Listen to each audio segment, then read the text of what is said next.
Hello, everybody, and welcome to today's webinar, Teaching English Effectively with Color Vowel and Blue Canoe. I'm Karen Taylor of the Color Vowel Chart, and we'll be running this session. I want to thank those who are in attendance today. We'll run this session in a recorded way, and if you have questions, you can put those into the chat if you're here live.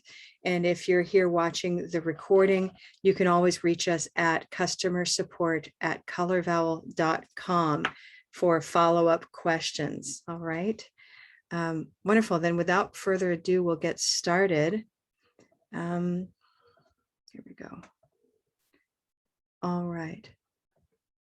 We'll get rid of that. There we go. You can see a nice large screen. All right. We'll go ahead and get started by just mentioning a couple of key concepts and words, right?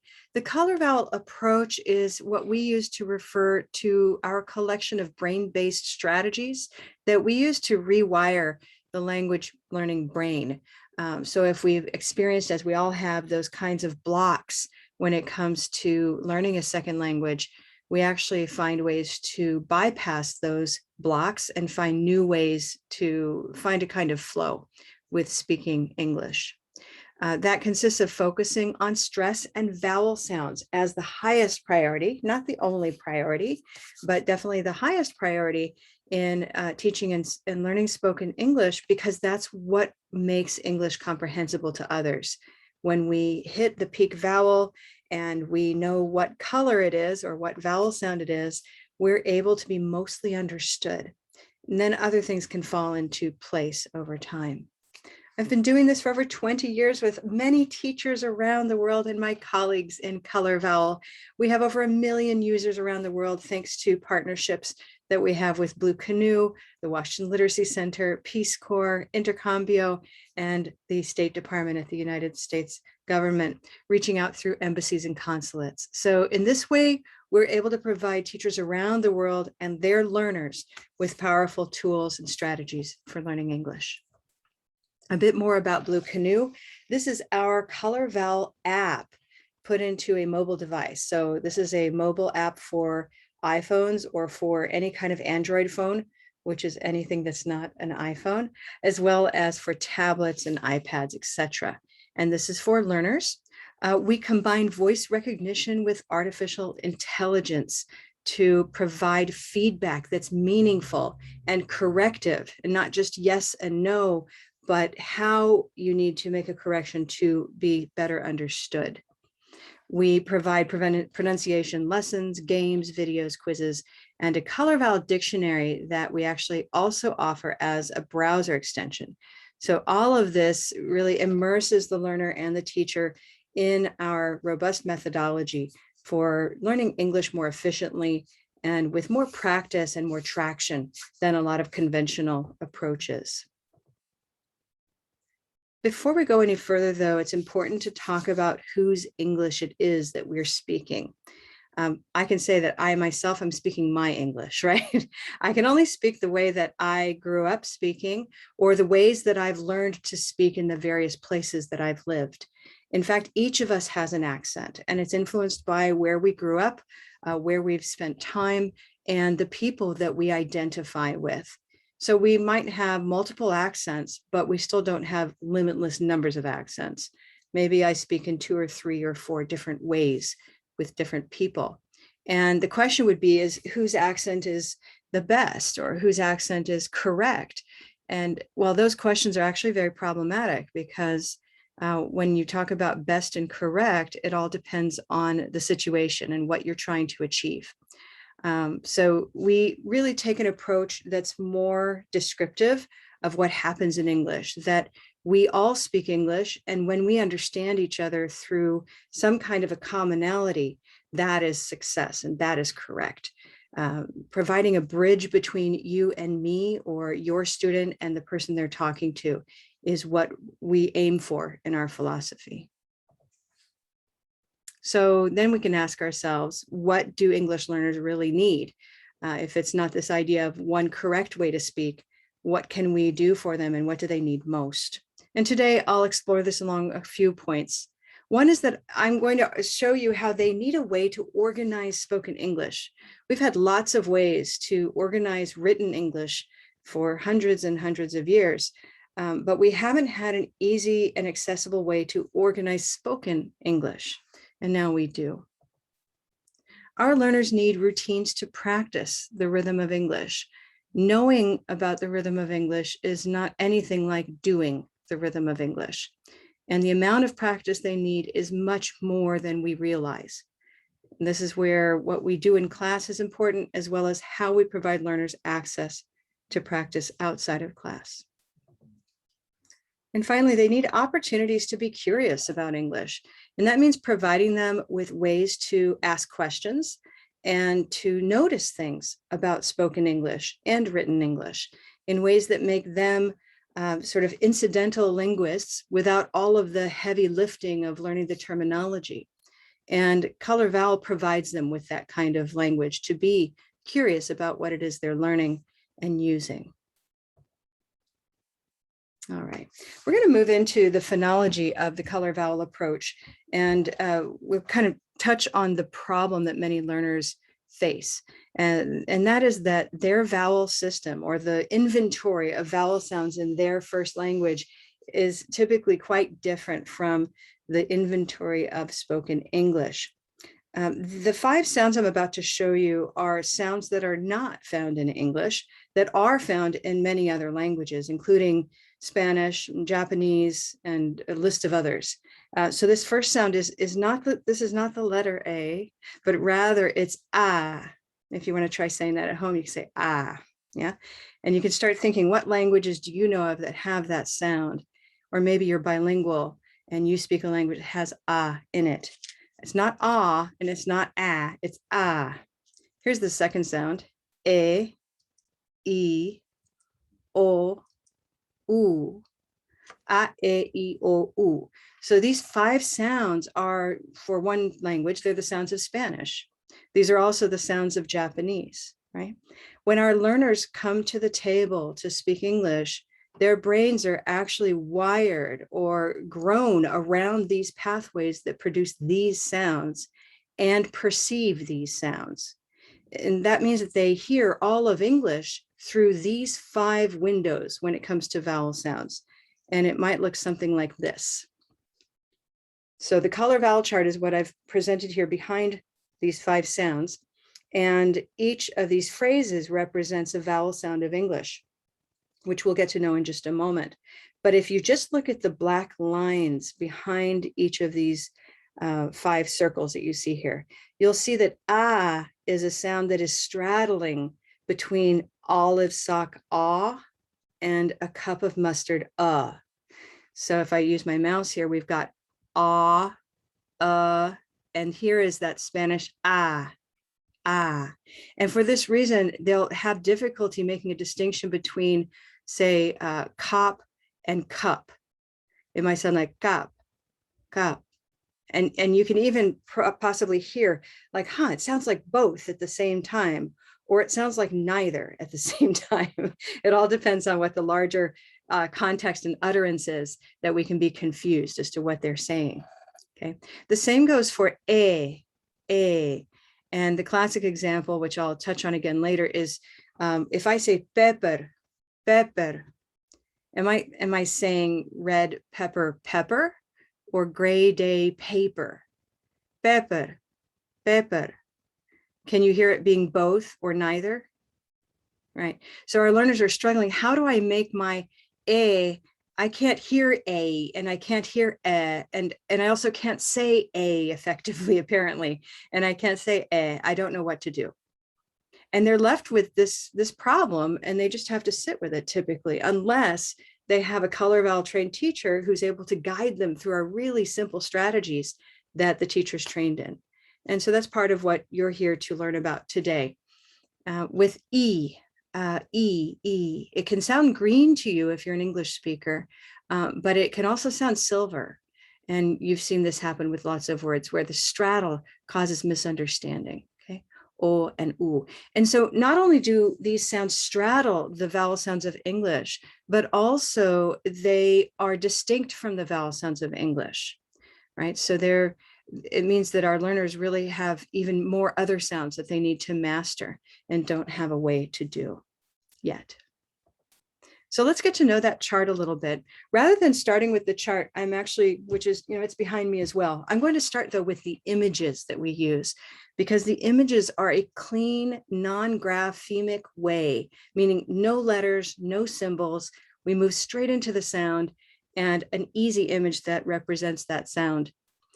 So when you see this symbol and I tell you this is green tea, E, you should be able to hear that the word green and the word tea contain the E sound that I say in the third beat.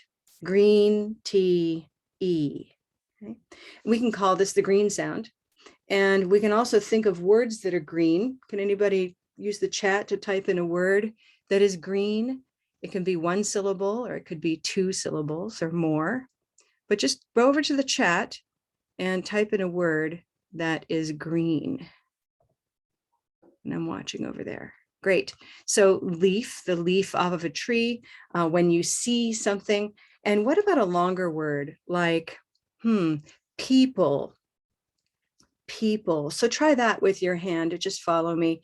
Green tea, people. What we're doing with our hand is spotlighting or highlighting that green sound. And it's in that first syllable of people, the most important syllable. So we'll call people a green word. Okay. The next sound is silver pin, I. Silver pin, I. You can start thinking of your silver words. You can put those in the chat, but I'll move along. Gray day, A is the third. Follow these with me. I'm going to go ahead and now move into I'll model and you repeat with me the second time. Ready? Red pepper, your turn. Red pepper, Black cat, black cat, olive sock, olive sock, auburn dog, auburn dog, turquoise toy, oi, turquoise toy, oi, orange door, orange door, rose boat, rose boat, wooden hook, wooden hook, blue moon, blue moon, a cup of mustard, a cup of mustard, purple shirt, purple shirt, brown cow, ow, brown cow, ow, and white tie, I, white tie, I. Great. With these symbols, these images, we call these anchor images, we're able to anchor our students in the landscape of spoken English. They're able to now ask questions like, is that a purple word or is that a mustard word? Is that a green word or a silver word? And it really means a lot more than simply color coding a different kind of question they already would have asked. Rather, when they ask about a word like develop, and they say, is that what kind of word is that? Well, we have to ask them, where's the stress and what color is it? So just say the word develop, develop. Notice that it's not develop, develop, at least not in North American English, right? Develop, So when we say that that's a red pepper word, we're also using our hand to show where it's red, develop. More on that shortly, but just know that with this that you see in front of you, learners are able to ask a multitude of very good questions about spoken English, and that's very powerful. Now, again, this maps right onto the chart that you see behind me. This is a black line version of the chart. I love this version because it constantly reminds us that this is not about seeing colors or color coding. Rather, this is a system of mnemonics that allow learners to organize the way they're listening to words and the way that they're learning to say them, okay? And so therefore, it's the phrases that are most important, not the actual visual colors. And that's great news for you, as you'll see. You don't have to have a bunch of pens in these different colors, for example. We aim for a very lean and efficient way to teach that we can do. Okay, so we embed the images into Blue Canoe, our app, where learners are able to listen to those anchor sounds, as well as look at the chart when you're in a classroom. So teachers typically use the chart. Learners will be using Blue Canoe oftentimes. Okay, with those anchor images in mind, and I said that students could ask good questions. I want you to see also how teachers can make elegant corrections without doing all of the work that the learner should actually be doing. So in this clip you're about to watch, the teacher is about to point to this word that you see upside down on the paper, and the student is going to mispronounce this word pretty significantly. And I'll say right now, what he's going to say is impatience. He's going to say impatience. Try that, impatience, which is a pretty logical read of that if you haven't really read that out loud before. But let's see what she does to correct this. This is going to be a quiet video, by the way. It does get a little bit louder when you hear the teacher speak, so just bear with us. Here we go. And she could hear the impatience in her voice downstairs. Okay, what if I tell you that this word is gray day? Gray day? Mm-hmm. Impatience. Yeah. She couldn't believe this many people were here to see her. She was a novice. Which one? Novice. Okay, I'm going to tell you that it's an olive sock word. Olive sock. Olive sock. Novice. That's right. Mm-hmm. Most new performers never had this rush of What's this word? crowd. That word is brown cow. Crowd. Yep.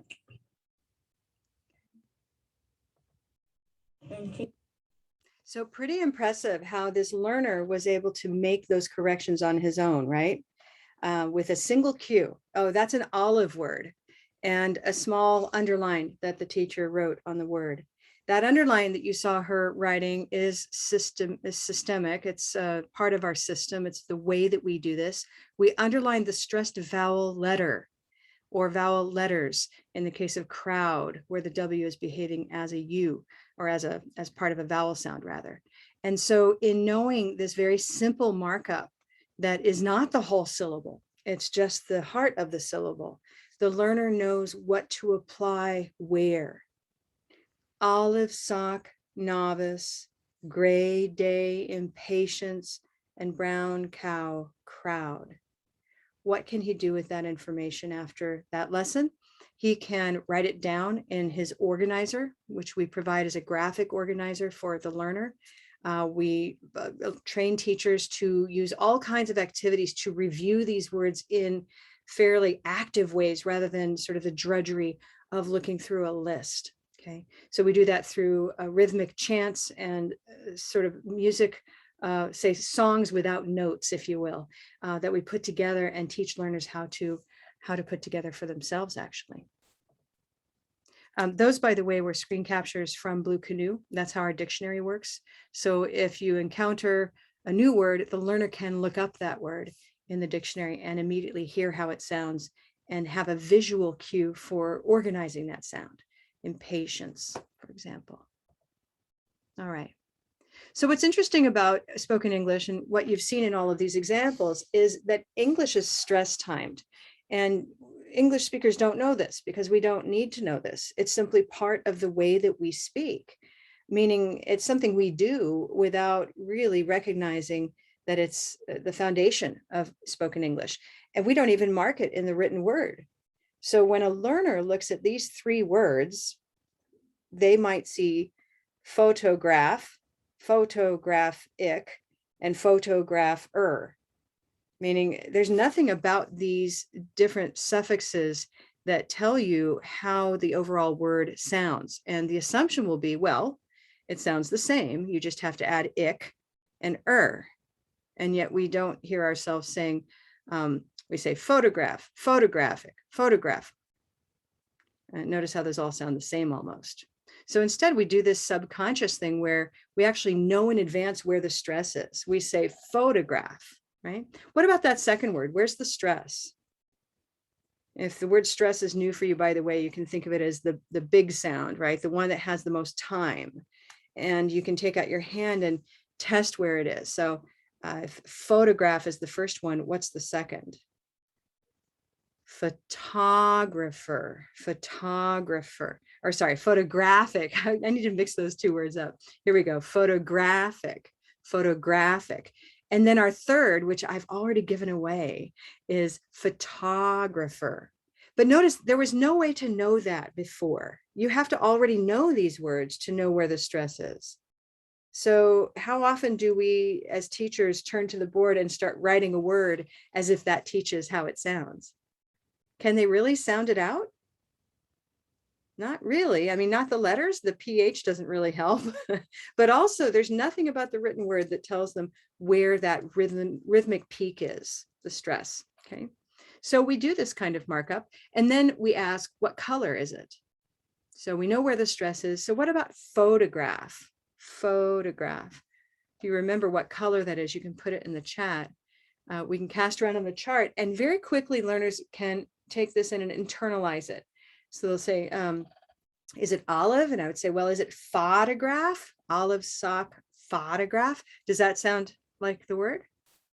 Listen to it. Photograph, O. So that's a rose boat word, photograph. And that's how we mark it. Okay. Photographic, we cast around and we can match it. So is not olive, photograph, that's a black cat word, and we'll mark it as a black cat word, and the learner will too. And finally, photographer, which so many times I hear learners will say photographer, photographer. And what they're doing is they're using a rose boat sound, photographer. And that now is an olive word, photographer, olive, sock, photographer. Okay. Something that, again, if you're a native speaker, you've probably never really thought about unless you've become aware of color vowel in the past. But meaning we walk around as native speakers making these changes all the time. It's not just these three words. Okay, we do this whenever a word changes part of speech, it often changes color and stress. So the surprise to learners is that stressing the correct syllable is more important to the listener than producing each sound correctly.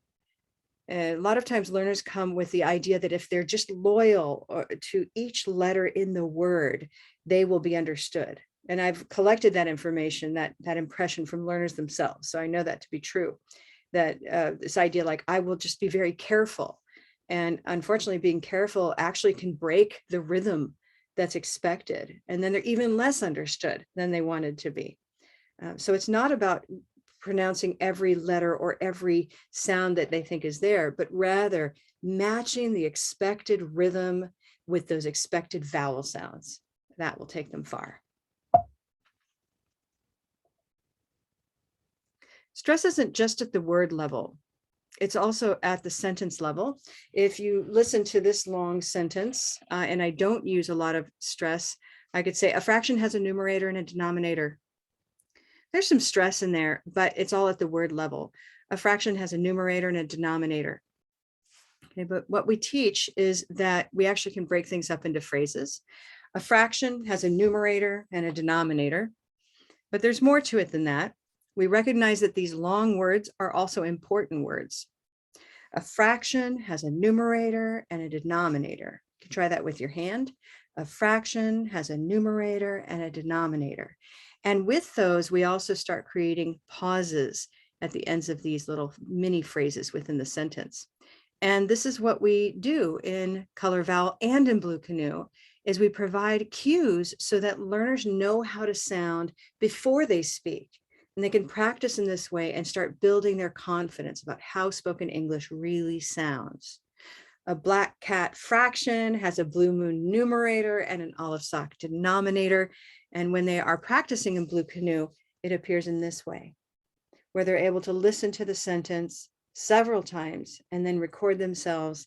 And if they end up saying denominator, they'll get some feedback about that word in the third phrase, that it is an olive sock word, denominator, and they can go back and practice some more.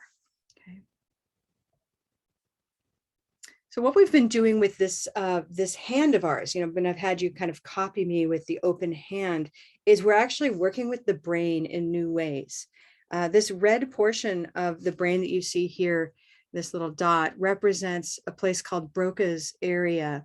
And this is the part of the brain that grew up around the first language environment of the person. So every one of us has a Broca's area, and it reflects the language environment that you grew up in from infancy all the way through childhood. And it collected or maintained actually sensitivities to the sounds that you were exposed to meaningfully. And it pruned away the sounds or the pathways to recognize sounds that you're not familiar with, that you weren't exposed to. And so learners who were not exposed to English early in their lives in a meaningful way will not have the pathways that a baby who grows up in an English speaking environment will, and vice versa. If you've ever struggled with another language that you've been trying to speak, one that you studied in high school or one that you try to speak now, if you have difficulties with that, it's because your Broca's area is basically hemming in what you're able to notice and what you're able to do with your mouth, because your brain is the one doing the limitation. Okay. When we skip over or skip around Broca's area and bypass, we're able to engage these other parts of the brain.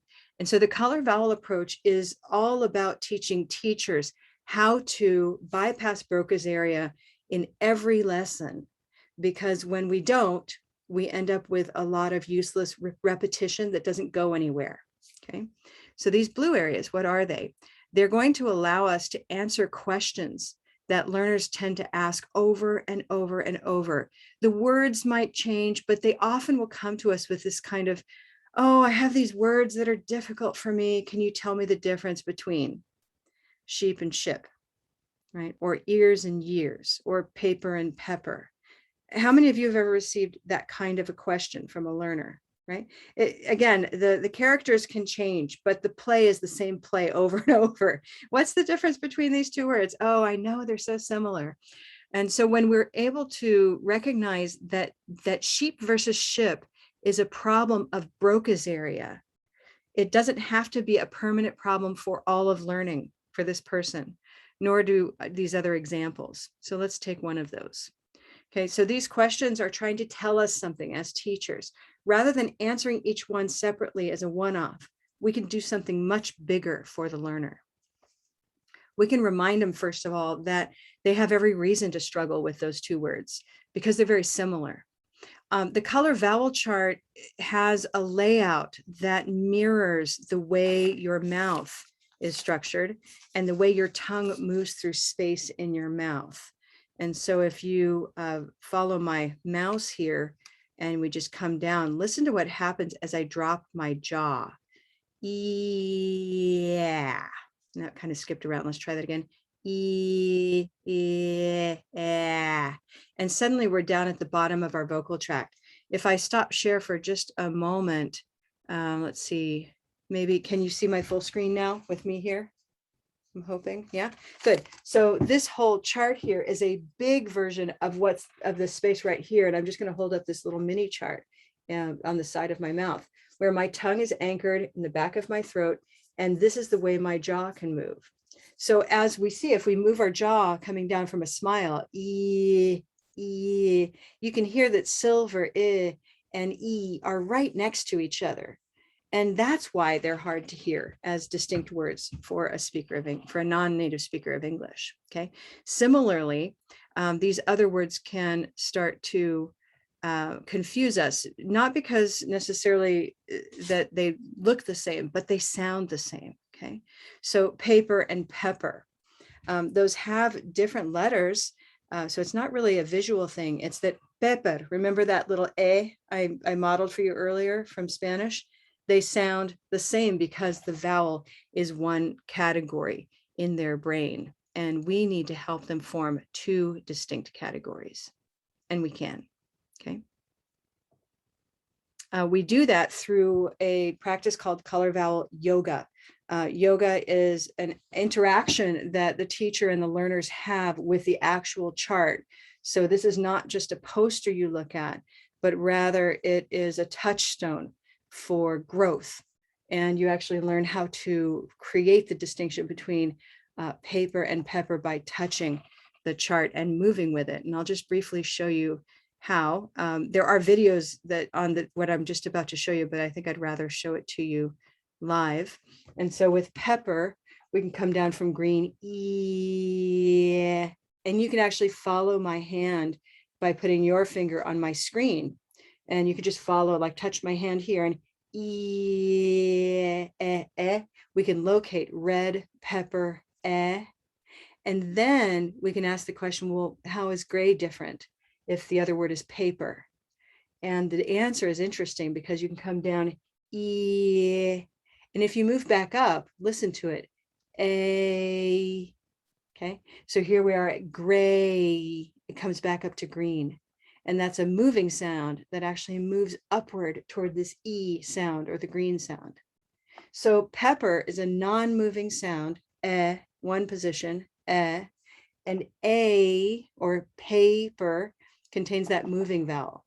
That distinction between moving and non-moving is elegant, and it provides learners with a whole new vocabulary for knowing what they're doing and what they're hearing. Okay. I'm going to resume here. So we've packed all of these yoga videos, again, the vowel yoga videos, into Blue Canoe, and it's also on our Blue Canoe YouTube channel. But these are some of the underlying interventions when learners struggle with words and phrases in Blue Canoe. They get these videos as part of the practice. What else do they do? So they practice, they do, and yet it is helpful to write down words because it helps us go back and look at a written visual record. However, we want to write these words down in a special way that you've seen a little bit earlier. So the learner is constantly doing this with their color vowel trained teacher. And in a school or a program where all of the teachers are basically trained in color vowel, then everybody knows what to do and how and why. For example, impatience, there's that word again. Novice, olive, sock, novice. And they turn and they write down crowd where it goes under brown cow. They can take a word like through that so often learners think, oh, that word is so hard to say. Is it really that hard to say? Or is it the mismatch between what it looks like and how it's said? When we recognize that the eyes and the ears are not giving us the same story, that itself is a relief to the learner. So all by itself, we start to deliver a new message. Similar looking word, tough, a cup of mustard, tough. What about thought or though? What color are those similar looking words? Thought or though. So, or thorough for that matter, thorough, a cup of mustard, thorough, right? So you see how all of a sudden they're no longer together, so confusing. These TH words can be distributed into their color vowel category and be demystified and sort of no longer such the threat that they used to be when people start listing their difficult words, okay?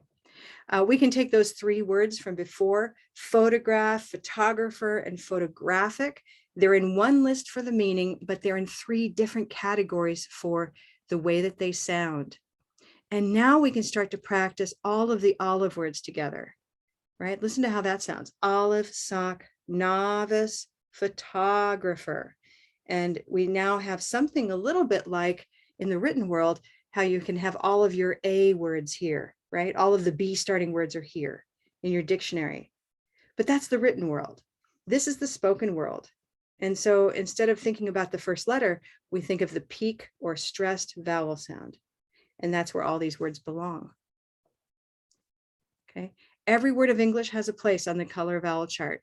And if you have a word rolling around in your mind that is that's bothering you, go ahead and put it in the chat and we'll take a look and decide where it goes together. Okay.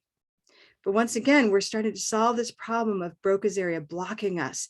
We're using the hand to highlight or spotlight that peak vowel sound.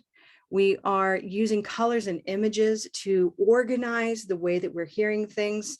And then we're also using repetition through rhythmic chants that I've done a little bit of here, even through these mini phrases like green, tea, people. You can hear that repetition, but we actually expand that quite a bit more into fully fledged chants that are pretty powerful for the learner to practice with. Okay, great. I see the word hi here. Hold on one second. Let me turn off that video. The word hi came up. With hi, we can turn to the chart here and listen to it. Hi, yai, yai, yai, yai. And that would be a white tie word, hi. Or hi, like hello. It's also a white tie word. Okay. This rhythmic work that we do as I move along here is part of what we do in the method, and it's also what we provide as a service to the community. So Pure English Practice is a bi-monthly event that we provide to the learning and teaching community on first and third Thursdays each month. Actually, our next one is tomorrow night. That's at 10 p.m. Eastern, which is a little late for some of us, but it's great for the folks in Asia and other parts of the world where it's actually the next morning. People from around the world join us via Zoom, and we lead a rhythmic exercise or a pronunciation exercise class. I'm just going to show you briefly what that looks like, partly because it's what Pure Practice is, but also this is what we train teachers to be able to do some of in their own classrooms in our level 2 training. So level 1 is mostly about using the chart effectively, teaching learners how to be those sufficient self-guided learners with the organizer. And then in level 2, you start leading chants like this one. What you'll see here is one of our participants now who speaks Japanese as her first language, and she's following along with a Pure Practice session with me. Watch what she does.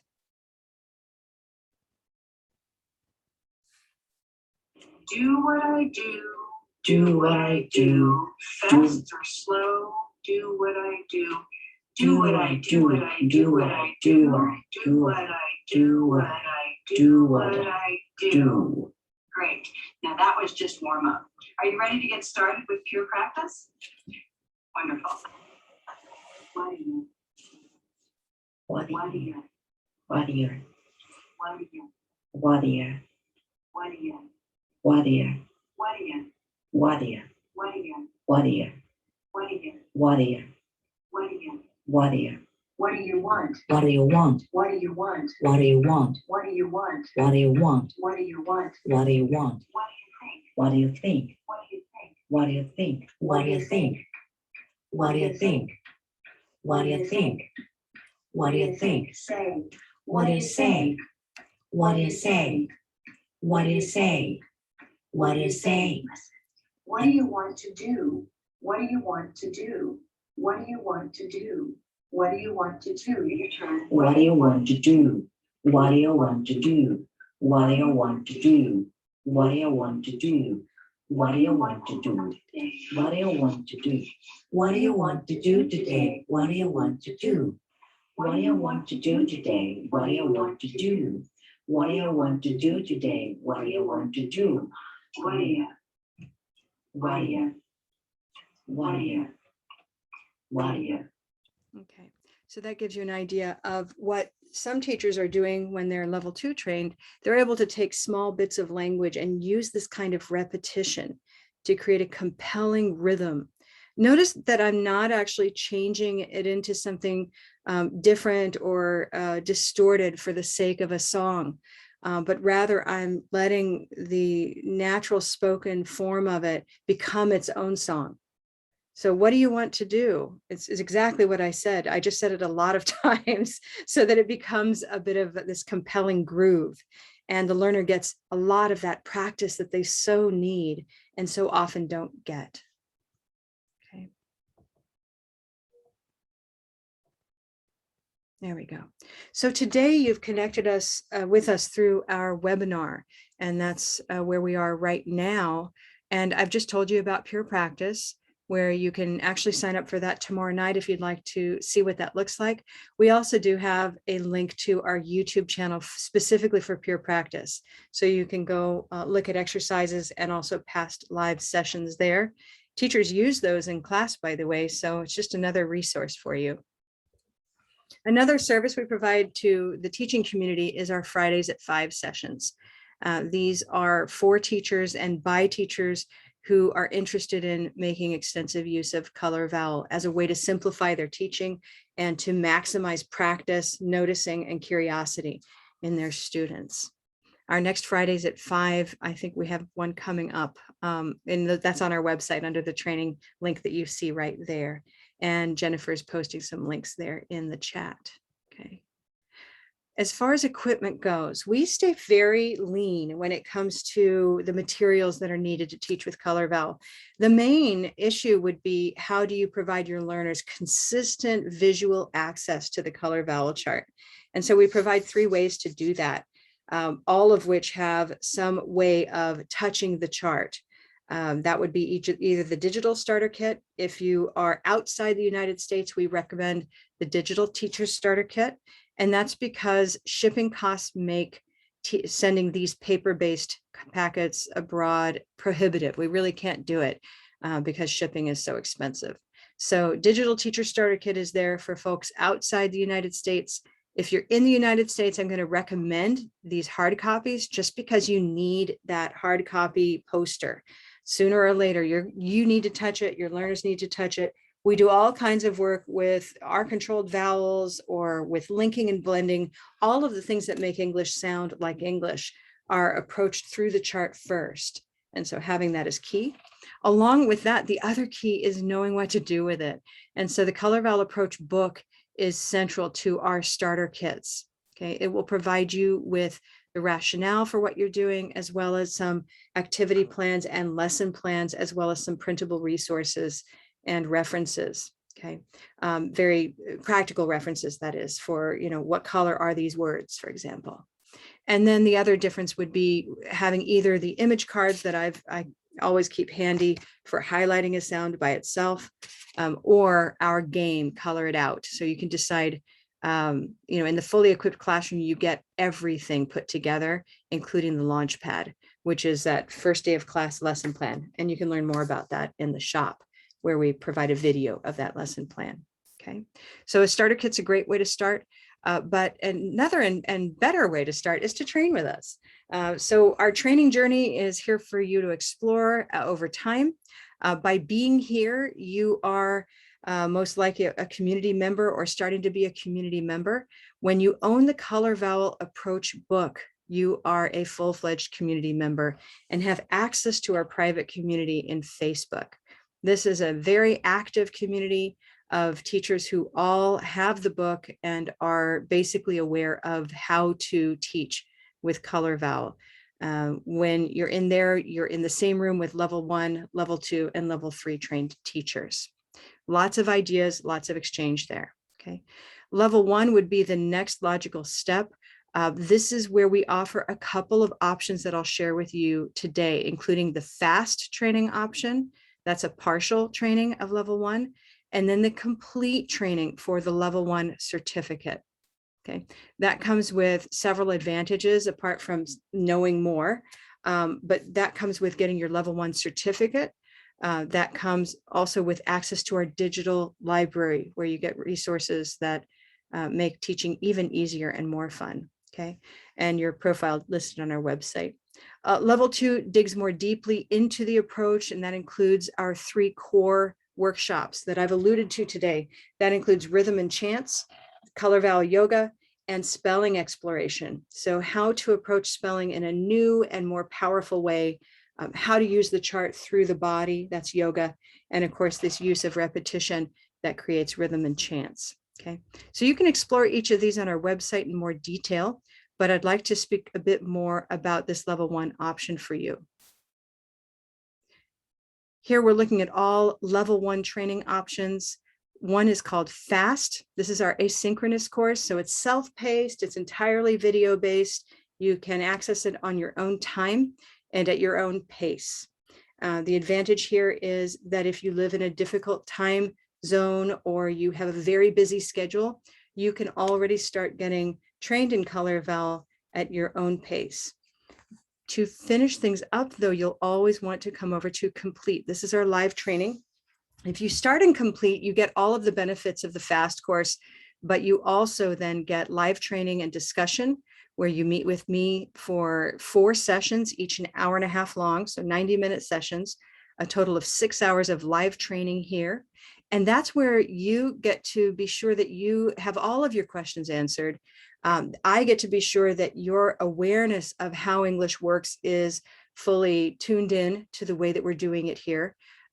We grow your phonological awareness so you know what you're hearing more effectively and more accurately than you used to.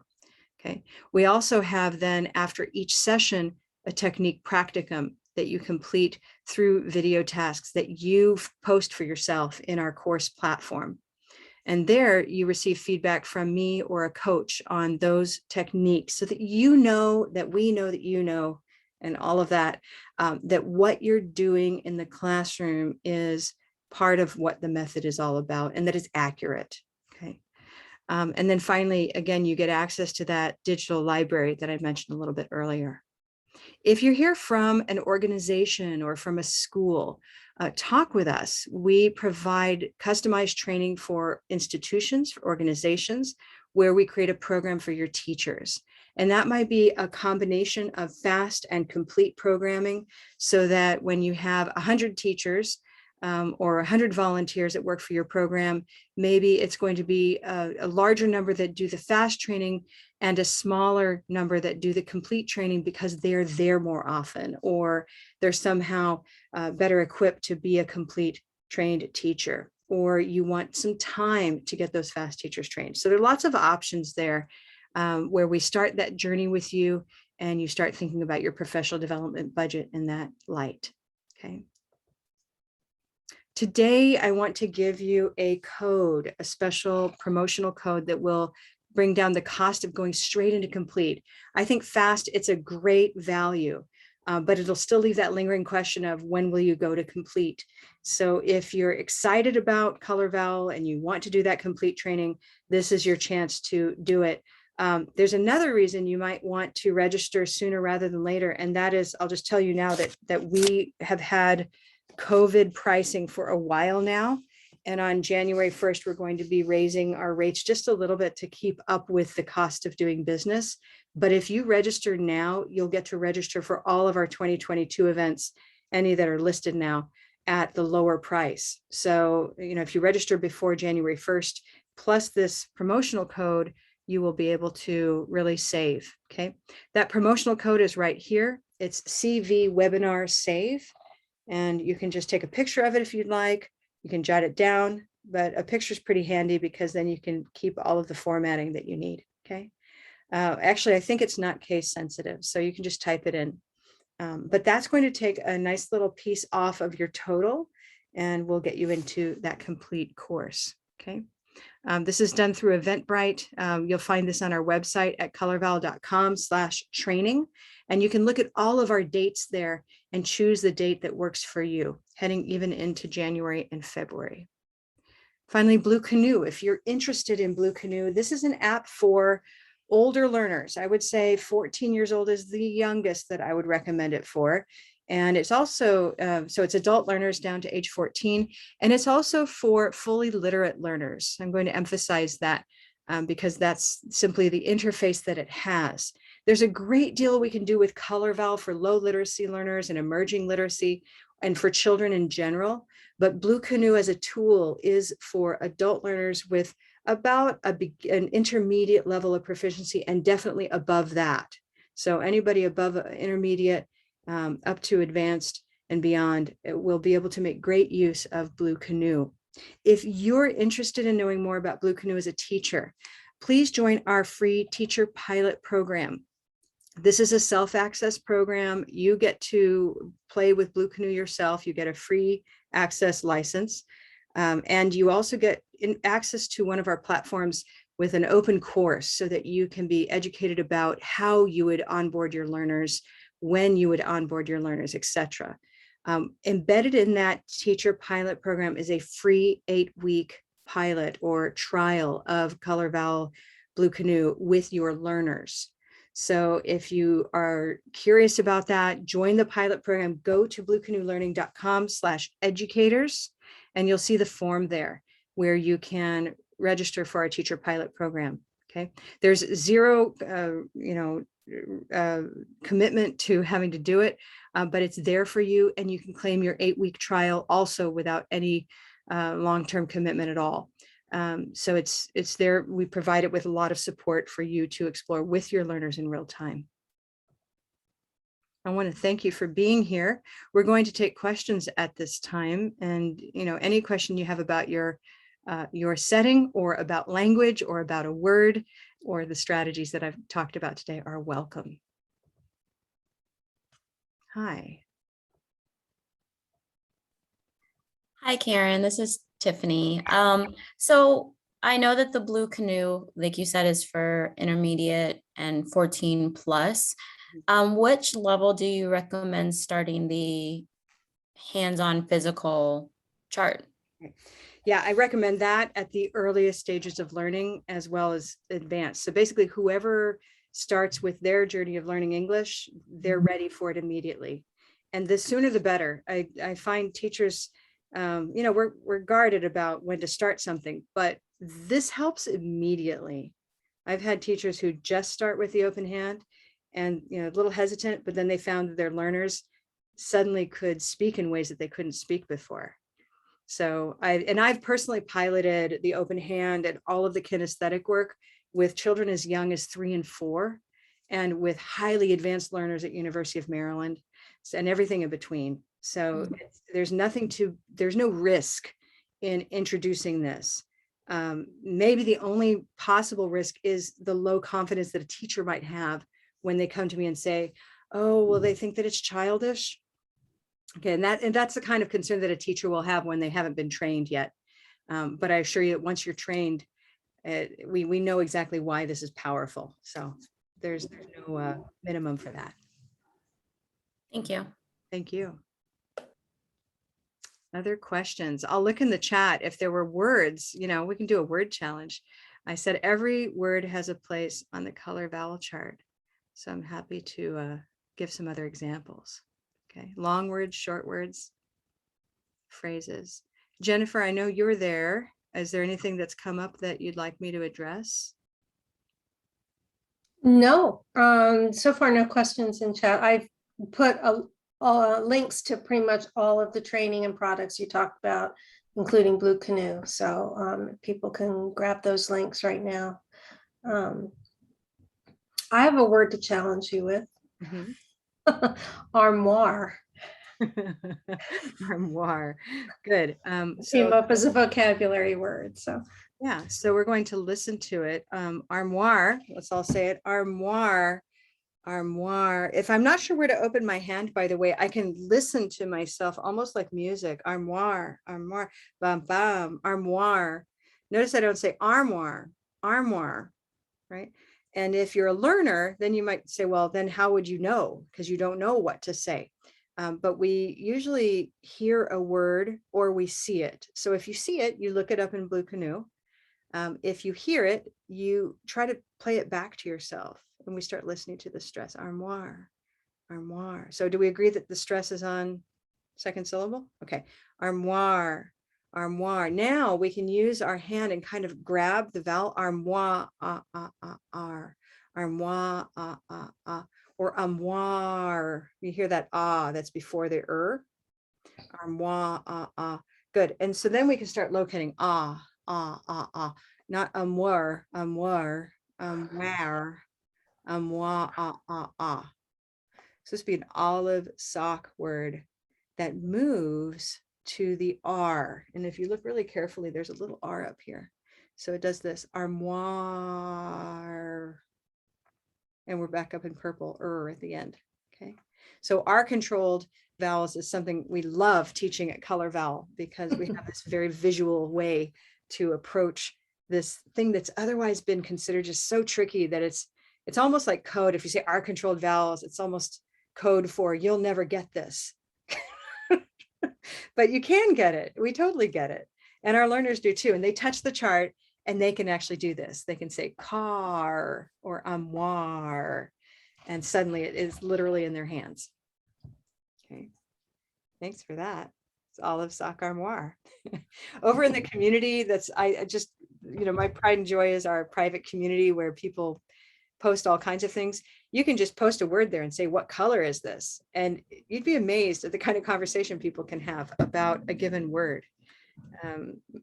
Just we'll see something like 25 different pieces on that thread, and there's always more to say.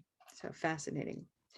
I see, I see Richard and Dorley also in the room. Please feel free to ask a question, and know that you can always come back to us at customerservice@colorvowel.com. Dorley is here, and I'll just mention that Dorley is actually one of our Color Vowel trained teachers, but she likes to come back to these sessions every once in a while because they're fun. At least I think so. All right. I thought I would share one more thing as we finished up, just because I didn't spend a lot of time on the way English looks versus how it sounds. But recently, a teacher of ours developed an activity that I'm going to share here that just gives us kind of fresh eyes on the problem. So here's the problem.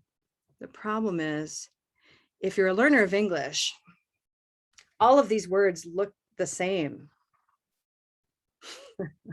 But if you listen to them, they don't all sound the same. So if I already know how English sounds, then I can listen and hear, here's house, and I want to try to form, this is a word maze. We're going to form a path to figure out where all of the brown cow words are in this pathway.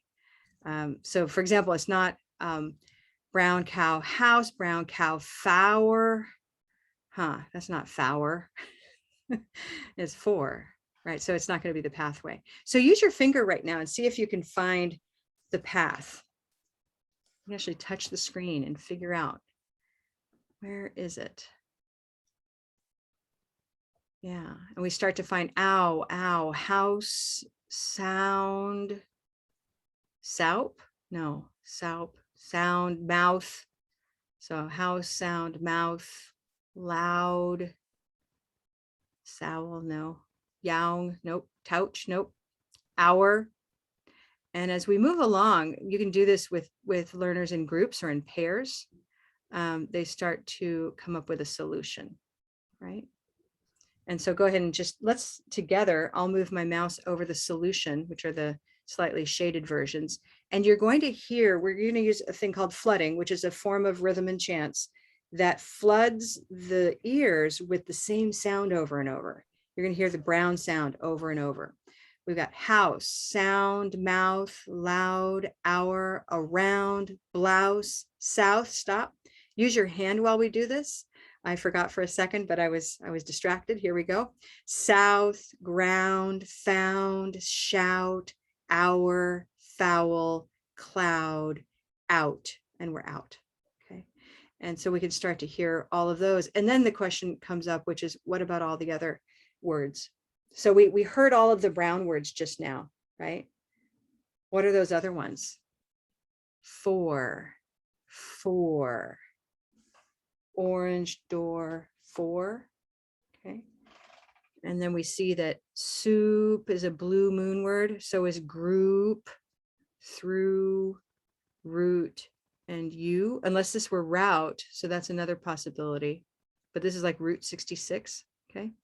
And then you've got wood, which is a wooden hook word all by itself. And then these others are not yellow, but rather very quickly learners learn that this is a cup of mustard. So we've got rough, young, touch, and country right there. Okay.